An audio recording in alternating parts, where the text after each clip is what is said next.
é graduada em Comércio Exterior pela Unicinos e pós-graduada em Gestão Financeira e Controladoria pela Fundação Getúlio Vargas.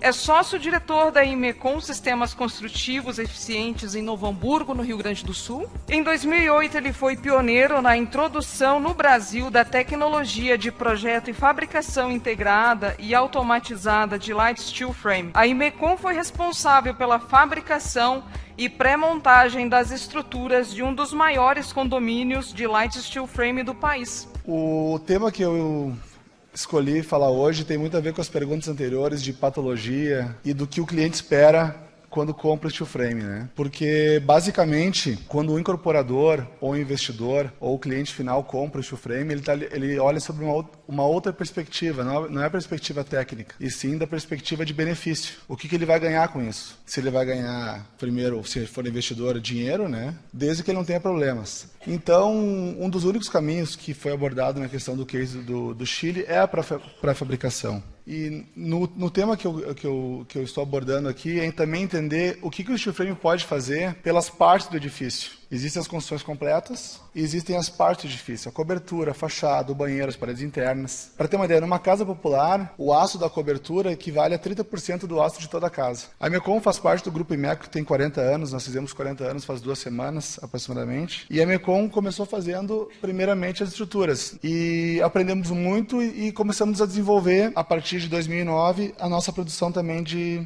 tecnologia. Nesses 650 mil metros de obra, entre coberturas, fachadas, casas, edifícios, nós já fizemos os mais variados abordagens de modo de entrega, desde entregar o perfil desmontado, a parede revestida, ou até a parede acabada com instalações e os módulos que seria a construção modular. Então, qual que é a linha de raciocínio? Se a gente olhar indústrias como os aviões da Boeing, navios da Meyer Werft, os automóveis de qualquer fabricante, ou Tesla, um exemplo, ou trens da Bombardier, a gente vai perceber que as outras indústrias, esse gráfico se refere aos Estados Unidos, nos últimos 40 anos, mais do que dobraram a produtividade. E nos Estados Unidos, que para nós é um case de sucesso, a construção civil perdeu 10% da produtividade. Isso é um outro tema de discussão, por que ela perdeu, se foi devido ao câmbio de mão de obra, outros motivos que levou ela a produzir menos metros quadrados por pessoa do que 40 anos atrás, apesar de mais tecnologia.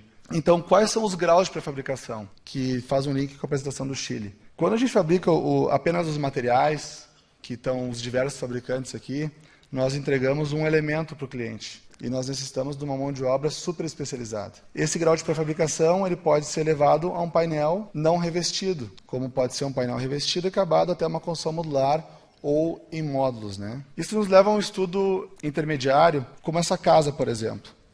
Essa casa, num grau médio de pré-fabricação, ao invés de eu levar para a obra 5.000 peças de um sistema de construção em steel frame ou aço, eu levo apenas 50 partes. Então, veja o case que eu estou falando aqui. Não estou falando de construção em alvenaria, né? Uma construção de materiais teoricamente prefabricados, que seria aço ou steel frame, se fosse totalmente montado em obra, seria 5.000 peças a ser montada na obra. E se eu levar num grau intermediário de pré-fabricação, eu vou levar 50 partes. O que acontece?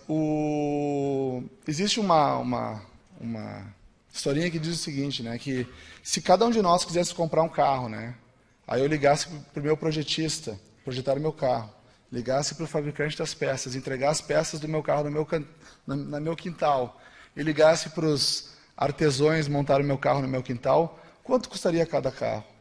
E que qualidade seria esse carro? No Japão, em entrevistas aos clientes, o principal motivo que eles escolhem construção pré-fabricada é devido à qualidade. Ninguém de nós talvez compraria um carro feito num quintal, né? Nós não teríamos essa coragem, né?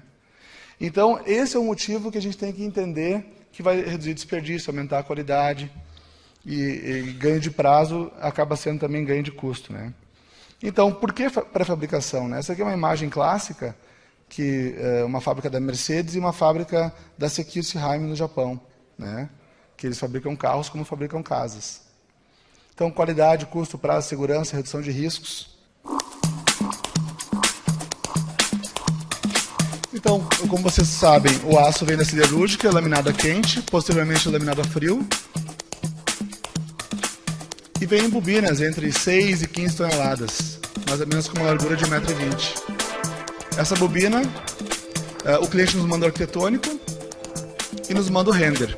A bobina é cortada na largura do perfil aberto, que se chama slitter, e o primeiro projeto que nós fazemos após receber o arquitetônico é o projeto estrutural. Para evitar patologias, a gente trabalha com a deflexão máxima dos elementos que o arquiteto definiu. Se vai ter cerâmica na fachada, se vai ter textura, se vai ter vidro, né?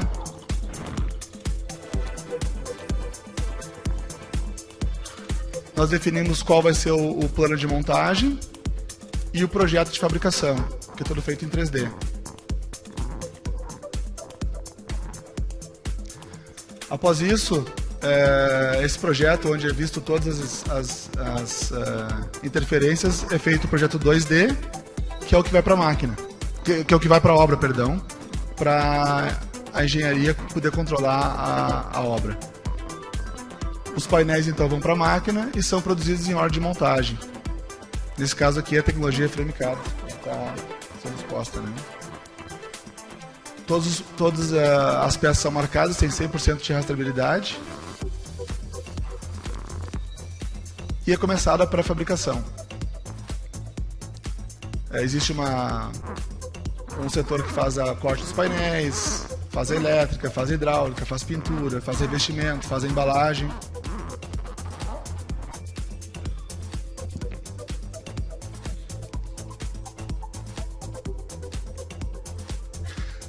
Nós fizemos 2 obras para a Melnick. Numa delas eles compraram só os painéis, na outra eles compraram a obra já revestida. Na obra que foi só painéis sem revestimento, que foi cortada em obra USB,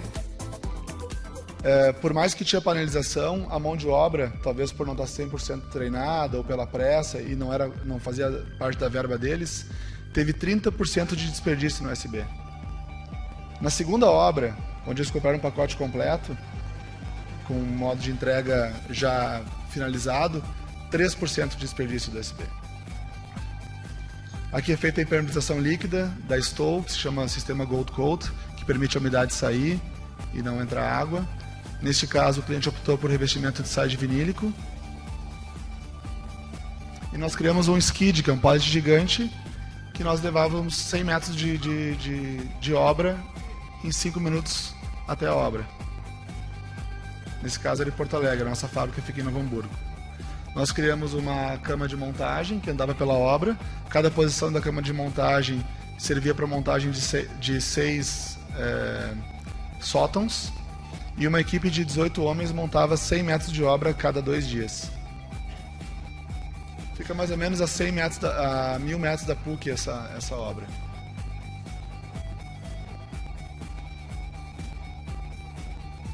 E o processo de içamento demorava 16 minutos.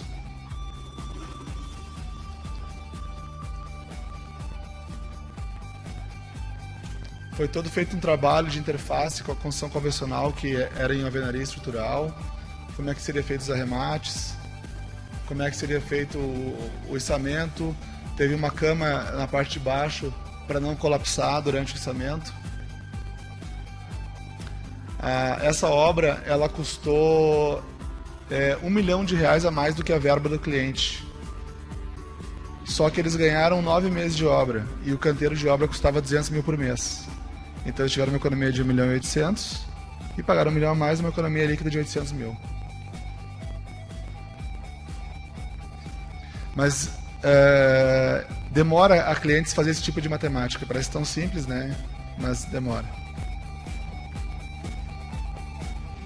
E aqui era a obra já está entregue, já faz mais ou menos 1 ano, mas aqui era a ideia da proporção da obra, né?